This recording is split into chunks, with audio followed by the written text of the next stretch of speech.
On this week's episode of What's Up Weekly, summer is just around the corner and many students have big travel plans. We have tips on how to avoid being scammed. And we have a special guest in studio with us to talk everything about his customized major. What's Up Weekly starts now.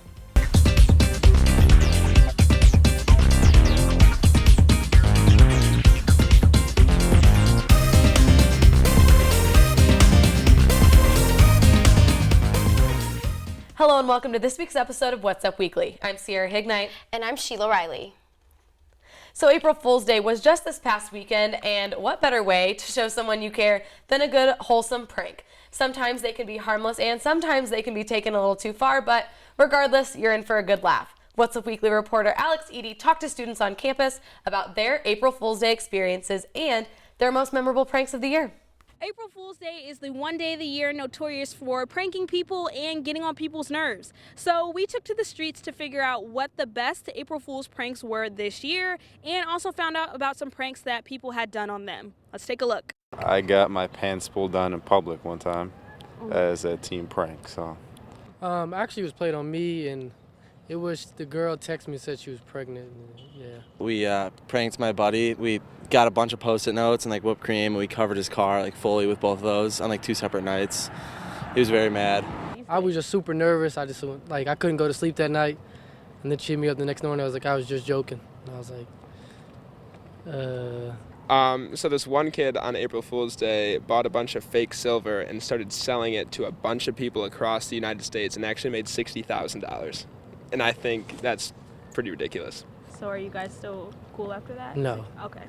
I don't know what happened to the other people, but the kid I know is now $60,000 richer, and that's all that matters to him. Wow, some of those pranks definitely were a little outrageous, but I guess anything is fair game on April Fool's Day. Well, Sierra is here with a very special guest who's going to be a big star one day. Thank you guys. Today I am here with Rob Sherrell from Hella Late. So thank you, Rob, so much for joining us. Very happy to be here. What's up? Hi, everybody. Mom, how you doing?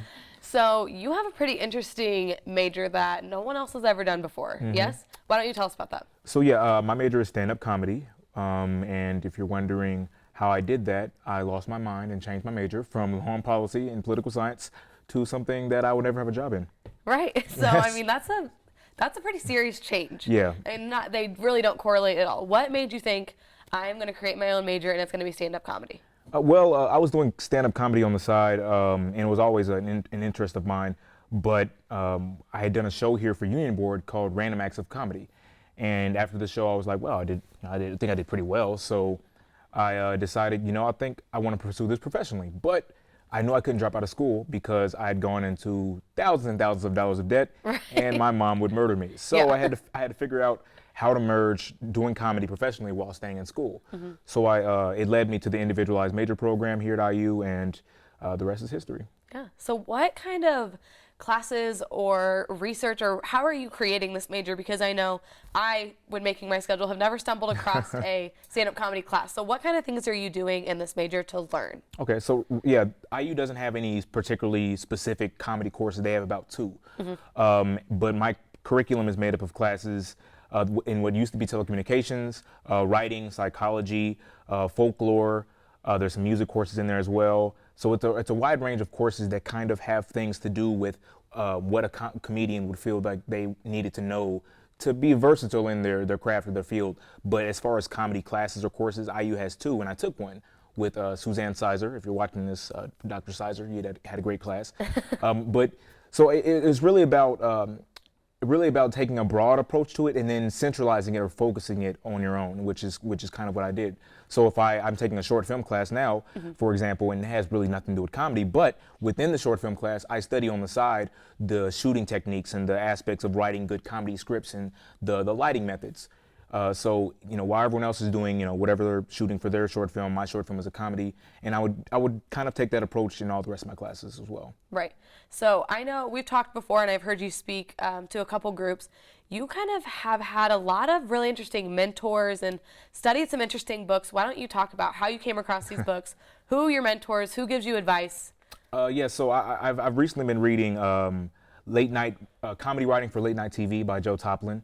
And I reached out to him on Twitter the other day just to talk about his book, and he said that he'd seen the show, he liked it, and he was glad that his book inspired me to create Hella Late with Rob Sherrell. But along my comedy journey, I've had a lot of different mentors, people that I've looked up to, or people that have given me advice. John, the editor of Comedy Hype's online magazine, LeVar Walker, Gerard Carmichael, and of course Kevin Hart, the big one. Right. But I feel like what I've been through with my comedy career so far and my educational career, because they're so closely intertwined, it's been very, very beneficial to get the inside knowledge from people that I really look up to. Yeah. And then to see them say that, this is maybe a little unorthodox to take comedy in this direction, but we support you. And if Kevin Hart says he believes me, who cares what anyone else says? Right, exactly. I don't care what anyone else says. Yeah. So would you ever consider, I can't imagine a lot of universities have a comedy major. If this kind of blows up, would you ever consider coming back and teaching? Yeah, so I would always take that in stride, the opportunity to come back and teach at Indiana University. I think that they offered me a lot when it came to exploring my craft and my career and giving me a platform to kind of be myself and explore what I want to do. So I think I owe it to them. Plus I think that me coming back to teach comedy will just show people how viable and realistic something like this really is, because when I first changed my major, everyone thought I was crazy, but no, they did. But I think coming back will kind of reinforce the image that this isn't crazy. No matter what you want to study, I think you should be able to. And people that maybe want to follow in your footsteps, whether it be create your own major or become a comedy star, what do you think that they have to have in them to be able to make it? Just the drive. You're going to go through a lot. There's going to be some bumps in the road. There's going to be some unforeseen circumstances, but just remember why you want to do this. If I wanted to study comedy to become famous, I wouldn't have majored in it. If I would have wanted to do comedy to be a big star, I want to do comedy because I love it. I like making people laugh. I like bringing that type of joy and artistry into the world. And I'm very thankful that I've been able to do so and bloom and flourish here at IU. So dream job, number one dream job, if money was not an object, you could do it anywhere, what would you do? Well, stripping would be the main. Well, that's pretty easy to do. I guess those are everywhere. Well, I think that the dream job would probably be something around writing for TV. I'm currently developing my first pilot script and getting things like that orchestrated, and then late night television as well. The dream job has always really been to host my own late night show, and here at IU with Hella Late with Rob Sherrell. Everyone watch that show, please. Right. I'm not sure which camera. I'm just talking to either one. But Hella Late with Rob Sherrell has kind of given me a little taste of what that could be like in the real world or the professional industry. So something television based. I've done some acting here and there too. I'm in a movie that's coming out in September. So really, what is it? The Good Catholic. I'm in a small scene. I've heard of that. Yes, yeah, yes. It was shooting here in Bloomington, and I'm in a scene with Sean Spicer. Wow. Yeah, so check that out. So I do a lot with my career. So I'm driven. Very tired all the time. Do you have any insight for the movie? What's the ending? I can't tell you. Oh, of course. Can't say anything. Under contract. Awesome. Well, if you guys are interested in hearing more from Rob or watching his show, we mentioned it a couple times. It is called Hella Late with Rob Sherrell, and the same place you watch Who's Your News Source and What's Up Weekly, you can find Hella Late at iustv.com. You film on Fridays? On Fridays. When can they expect to see your show? The next episode drops Tuesday. Well, actually, today it drops today. Well, you're not going to see this because it's going to be taped a different day. But Tuesdays at 10 p.m. is when we drop our episodes.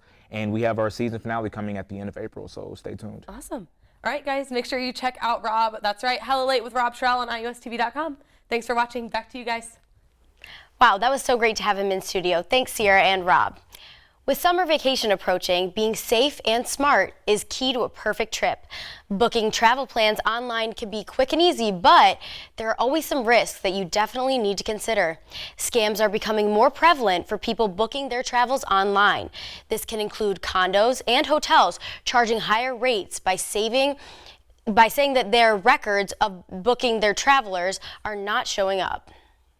I tried to book a trip using another website that I normally do not use, and so I got scammed and I lost a lot of money.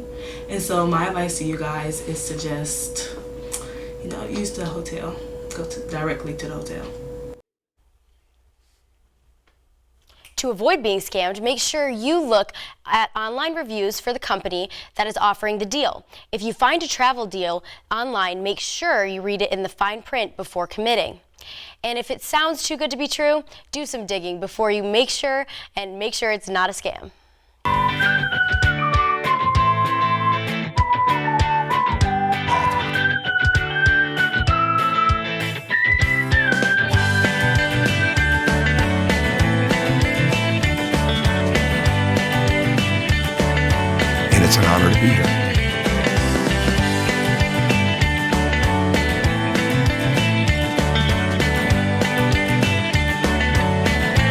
After suffering a season-ending injury in late March,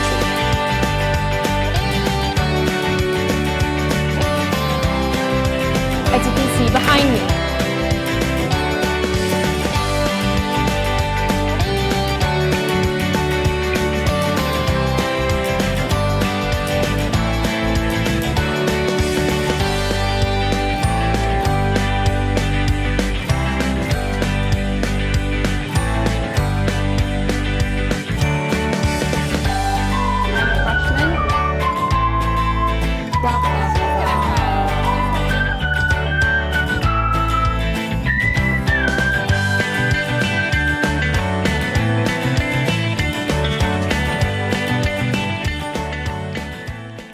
Well, the weather is finally heating up on campus and everyone seems to be in a much better mood. Yeah, Sheila, walking to class is not the worst thing when you have some nice scenery to look at along the way. Best College Reviews ranks IU number 15 out of 100 of the most beautiful college campuses in America. The historic limestone and natural beauty helped put IU to the top of that list. Yeah, the affordability of attending a campus with such beauty also puts IU at number 2 for Great Value Colleges with Beautiful Campuses list. And another big congrats goes out to the social network star Jesse Eisenberg and his girlfriend Anna Strout for welcoming their first child together, a baby boy. So cute. That definitely is some great news for the actor and someone who cares so much about Bloomington. Jesse Eisenberg has made many visits to campus and given back to Bloomington's Middle Way House. And while that couple is very open about sharing their personal business to their fans, some are much more private. Katie Holmes has worked hard to keep her life very private after her split with Tom Cruise back in 2012. Yeah, the Dawson's Creek star has made her main priority their daughter, Suri Cruise, over the past few years. And people have been buzzing about her relationship with actor Jamie Foxx for years. But when pictures were taken of them at dinner in New York, there was some speculation that maybe we could finally get a definite answer. Unfortunately, no confirmations have been made, so we will just have to continue to wonder. And now, about celebrity relationships. We have talked about celebrity relationships before on the show, but it's better sometimes, to just get those questions answered. And sometimes the people will finally just leave you alone. I don't know, Sierra, what do you think about that? Yeah, it's definitely getting it all out there can help eliminate some rumors, but it is always good just to know when you need to draw the line. And it's official. If you are a fan of Disney's hit series That's So Raven, then we have some great news for you. Yes, the production of the spin-off Raven's Home will begin in April, and the show is set to air later in 2017. And you'll be seeing many familiar faces like Raven Simone and Annalise Vanderpool, who plays Raven's best friend Chelsea. The best friends are playing divorced single moms raising their kids in a crazy household. And things get a little more complicated when one of Raven's kids starts showing signs that they can see the future as well. Can't wait to see that. That will definitely be interesting. And now joining us in studio is Ellie Sims, Simon Coots, and Ryan Wells from the Bee Corp. These IU grads turned an IU beekeeping club into a benefit corporation. Sarah Beckel joins us in studio to talk with a special guest about their mission to save the bees. Sarah? Hi, I'm here today with Ellie, Simon, and Wyatt, co-founders of the Bee Corp, and they're going to talk to us a little bit about their corporation, how it started, and more details. Thank you, Ellie, for joining us. My first question to you is, what is the Bee Corp, and why did you start this? Yeah, so first of all, the Bee Corp reduces colony collapse disorder through sensor monitoring and data analytics to help beekeepers have tools to keep their hives better. And we started this because we were all in the beekeeping club at IU. We founded that, and with the passion for beekeeping and helping beekeepers, we knew that tech could be a huge part of that. Wow. And where did you find the funding for all of this?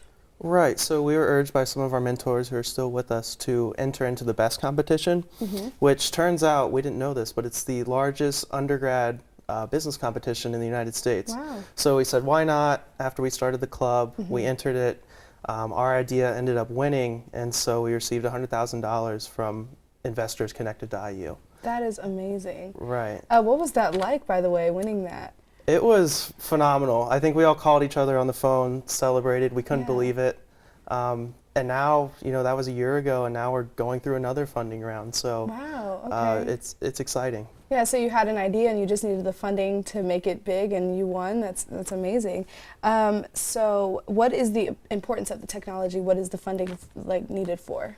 So the issue with the honeybees has been pretty well politicized so far. I think it's pretty clear to most people that honeybees are dying off, and we just figured that with our background in beekeeping and with our connections here at IU, we could make a change just by introducing big data and analytics into the beehive, just to improve the beekeepers' management and save hives one day at a time. Yeah, that's really neat. Thank you guys for sharing with us. And what is your any social media pages to follow you guys on? Yeah, we're on Facebook as the Bee Corp. The Bee Corp. Okay. And we have a website as well. Okay, and then one last question I have for you guys. How were you able to be full-time students and entrepreneurs and, manage all of this? So coffee helps. It was a lot, but we learned a lot through that, and I think that actually helped us once we became full-time, realizing how to best spend our time when we had so little being students. Yeah. Same for you, Coffee? Yeah, and Kilroy's. And Kilroy's. Yeah, I would just say taking it one day at a time. It's quite a grind, but it's definitely rewarding. Yeah, it's a lot of work, but if you're in for it, you've got it. Yeah. Thank you guys so much. Thank you. Thank you. Back to you guys. Well, that's what's up this week. Tune in next week for all your local and entertainment news. And don't forget to follow us on social media, like us on Facebook at IUSTV News, and follow us on Twitter at What's Up Weekly IU. For What's Up Weekly, I'm Sierra Hignite. And I'm Sheila Riley. Thanks for watching, and we'll see you next week.